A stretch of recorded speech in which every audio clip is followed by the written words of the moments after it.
the second part of our discussion for the month of March 2024, and I'm still talking about how to thrive in life part 2. So this is actually part 2b, if you want to call it that. And I started talking about the importance of relationships, the importance of having right associations and working with the right people. That in very simple terms, no life can be better than the quality of association, the quality of relationships in their lives. That if all you have in your life, if all that you can point to in your life is that you have got right people in your life and you follow them, you listen to them, you will thrive. If you have right people in your life, regardless of what you don't have, right? But you have got right people and you follow them or you listen to them, you follow their examples or you listen to their counsel, I can tell you, you will thrive, you will succeed in any environment. So this is why it is like a common knowledge now that if you are new to an environment, if you're a migrant, for example, in a society, the people you meet with first, they determine what becomes of you to a large extent. I've often said that to so many new people that I see. If you are new in an environment, that the people you meet with, the people you interact with, they have a lot to do with what becomes of you. That the quality of a person's life is largely determined by the quality of the relationships in their lives. That if you don't have anyone inspiring or motivating you in your circle, for example, you don't need anybody to tell you that most likely you will not do well in life. If a person does not have anybody inspiring them, if a person does not have anybody motivating them, to a very large extent, without any external factors, that person will most likely just end in ignominy in life.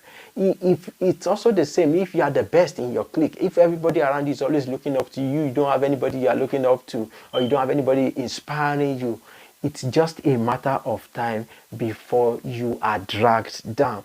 If you are the best in your clique, I say you are better off joining another clique. If you are the best in your clique, you are better off joining another clique. You should be in a clique, in a circle where you are motivated, you are inspired to actually stretch and do something good, something great with your life. So that's why I say, to be successful, one of the easiest ways to be successful is to associate with successful people. The law of association. This is very important. That we say being alone is bad, right? But being with the wrong people is even worse. Being alone is bad. Being with the wrong people is worse. But being with the right people is the best. That's one of the best things that can happen to a person. That's why we say it's better to be alone than to be in the wrong crowd, to be with the wrong people.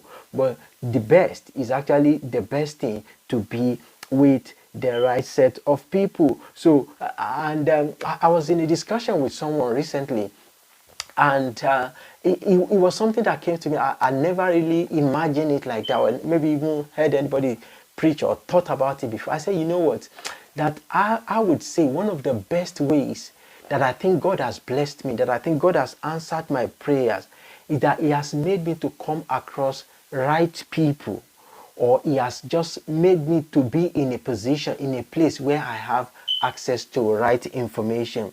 That for me, that's one of the best ways I would say God has favored me, or God has blessed me, or God has answered my prayers. It is by Him causing me to meet the right people. That one of the, and afterwards I thought about it, and I was convinced about it, that one of the best ways that God can bless you as a person is to make you come across people that will equip you with the right information, with the right counsel, that will give you what you need. We are not necessarily even talking about maybe somebody, maybe mentor, a long-term mentorship and all that. Sometimes it may just be a casual conversation and you are able to pick it. They may not be intimate relationships, that's what I'm saying, but they can be casual contact that can leave a lasting impression on you or change the course of your destiny. That there are people positioned in your life for a season. Others may be there for a lifetime. There are those that you may meet just once or twice. There are people that you may relate with for a very long period of time. The issue, the difference is not in the length of time. That's what I'm saying. But in the impact, the quality of the relationship.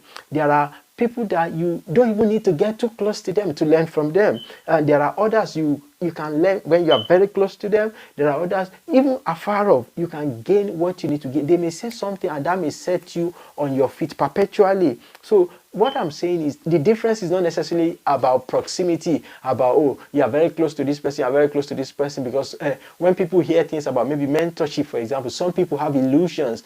Someone the other was saying, oh, my mentor is maybe Mark Zuckerberg, and I don't know how to assess them. I said, no, don't just think about something grandiose like that. I'm not even just talking about mentorship. I'm just talking about understanding what I call destiny relationships, the importance of destiny relationships, and how to capitalize on the same. That not all relationships are the same. Not everybody is in your life for the same reason, and not everybody is even in your life for the same duration, the same length of time. That to a very large extent, you do need to understand significant people, right? Sometimes these people, you may meet some of them just once in your life. Sometimes you can just hear one thing that can change the course of your destiny. I keep saying to people, for example, that when I was to come to the UK, it was just one or two things I heard from one person that changed that likely set the pace for everything that I've been able to do to the glory of God. So it's not just about a long-term relationship per se, but you are able to recognize these important relationships or these important keys or wisdom nugget that these individuals may just share with you, and that will be the basis of what becomes of your life. So I call them destiny relationships. That if you don't understand these relationships or know how to capitalize on the byproduct of these relationships, you will struggle in that particular environment. It may be that you are trying to break through in a particular field, for example, and somebody just shares an idea, or somebody has done so well in a particular field that you are looking to get into, and they say, oh, if you want to do this, do this, do this, do that, or these are the strategies to embrace. So if you understand the importance of such destiny relationships, there is no way you will not thrive in that particular environment. And I say there are some certain features, certain factors that kill such relationships, right? That do not make a person to make the most of such relationships. That if these factors are present in a person's life, even if you were to stand face to face with somebody that will save you, so to speak, literally speaking, from an impending danger, you would not recognize them, or you will still not make the most of that particular relationship. So that person will be on the floor. That person will keep struggling in life. So what are some of these factors, some of these attitudes that can kill these destiny relationships, as I call them? The first one, the first one is what I call negative attitude. Negative attitude. And when I talk about negative attitude, there can be so many things that we can discuss here. Anger, jealousy, insubordination, lack of submission, lack of respect, character defects, right?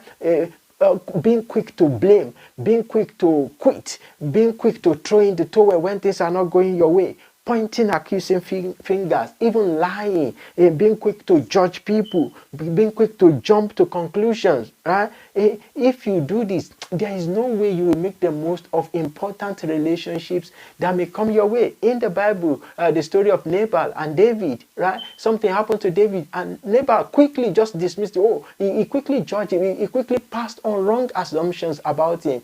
And he would have been killed, but he still ended up being killed just by this negative attitude to relationships, having this negative attitude towards people. That there are people that cannot make headway in life, even with all their skills. I've talked about the importance of skills. Skills, very important, there is no doubt about that. But there are people that cannot make headway in life, not because they are being held back by any external factors, but because they are being held back by negative attitude. Negative attitude destroys relationships. Negative attitude blocks opportunities. Right? Many people, they have driven right people away from themselves because of this negative attitude. They have closed doors of opportunities with their negative attitude. I heard about a friend, or a friend at the time, or a classmate, a neighbor at the time, spoke about how somebody, quote and unquote, their girlfriend will get angry, and the next thing, once they get angry, they'll start smashing things, smashing TV and all that.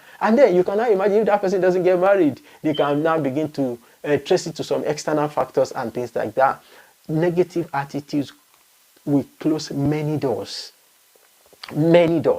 than a person can ever imagine. I've followed a couple of maybe sports people, footballers, listened to a couple of coaches, and they almost always emphasize how attitude can actually kill like the best of potential. That you can be so talented, right? But if you have a negative attitude, it will set a limit on you. There was a footballer at one time. The coach said, you may have the best boots in the world, you may have the best skills, but your attitude will always place a limit on you. It was like a self-fulfilling prophecy, because in no time that footballer actually just went down. They just went down, and it's the same for different aspects of life. Maybe you are an employee, you are working under somebody, your boss is very tough, it is difficult. But with a good attitude, Bible even says a soft answer turns away wrath. Right? Don't just say, oh, because my boss is this, my boss is that, and you quit. Maybe there are important life lessons, there are important skills, there are important qualities, there are on-the-job experience that you're supposed to get. But because your boss is too tough for you, your boss is this and that, you leave the place in anger, and the important lessons that you're supposed to learn, you didn't learn them. So you go back to square one. So you leave the job, maybe in anger, in annoyance, and you haven't got the skill set. Maybe you can't even approach the same boss or the same organization to say, hey, they should write reference for you. Negative attitude closes doors of opportunity. Don't forget that success is often wrapped up in opportunities, right? But negative attitude closes doors of opportunity. So negative attitude is number one factor that I think a person needs to watch out for when it comes to destiny relationships. That to thrive in any land, you need strategic, important destiny relationships.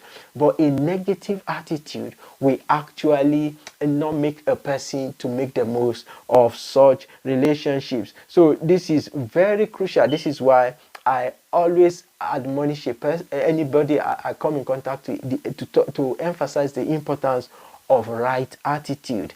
That even if your circumstances are not right, if your attitude is right, something positive can still come out of that situation. If the circumstances are not right, if the attitude is right, something positive can still come out of that particular environment, that situation. Let me quickly talk about one more thing with regards to attitude before I wrap up for this month. The second thing is what you can call lack of discretion or insensitivity. That in simple terms is closely related to what I said at the beginning about understanding differences between relationships, right? Differences between people. That it is wisdom to know, for example, when to ask people directly for favor or when not to ask. In Ecclesiastes 3:1 talk about a time and a season for every purpose under heaven. So when you understand there is a time for everything, there is a season for every purpose. There is a time to embrace people. There is a time to refrain from embracing people. That is actually Bible. That is not something that I came up with. So you don't treat everybody the same way per se. You have a good attitude towards everybody. You have a positive attitude towards everybody, but you are careful. For example, maybe someone trusts you with their secret, and you just open your mouth and you just go and share it anyhow. You kill that relationship automatically, even if it doesn't appear apparent to you, right? So that people, you know what to say and what not to say. You know the uniqueness of each person in your life, each relationship in your life, and you got the same, right? In the Bible, I read something in the Bible many years ago. It changed my life perpetually. It says, do not visit your friend too often. Don't visit your friend regularly, lest they become weary of you and then they hate you. That no matter how much, how close anybody is to you, for example, don't be too clingy. You are always around them. You are always there. No, it's good to be always there for people when they need help. That's not what I mean. But you are just there, aimlessly chatting, aimlessly. You are wasting their time. They are trying to avoid you. You are like a parasite to them in that relationship. That way you will not last in that relationship. And of course, there may be opportunities for you that may come your way, and such insensitivity will block so. Or maybe you have opportunity to meet with a very successful person, And they say, tell me about yourself. In no time, you have just gone off target. You have said all sorts of things that you are not supposed to say. That's why in the Bible it says discretion will keep you. Discretion will keep you. Discretion will preserve you. The importance of discretion in relationships. That if you can make the most of destiny relationships, you will make the most of opportunities. You will thrive in any and every environment that you find yourself. Now, I think that's a convenient point for us to draw the curtain for this month. I've continued the discussion on how to thrive in any land, the importance of right thinking, the importance of owning one's skills, which particularly with regards to continuous training, constant improvement. And I've also started talking about the importance of relationships when it comes to thriving in any land. Now we're going to continue with relationship in our next edition. The next edition is going to be in April the 19th, and I'll continue with how to thrive in any land part 3. If you've got any questions about what I've talked about, you want clarifications about anything, or is even beyond what I've talked about, is about making the most of your life, getting your walk with the Lord right, I'll be happy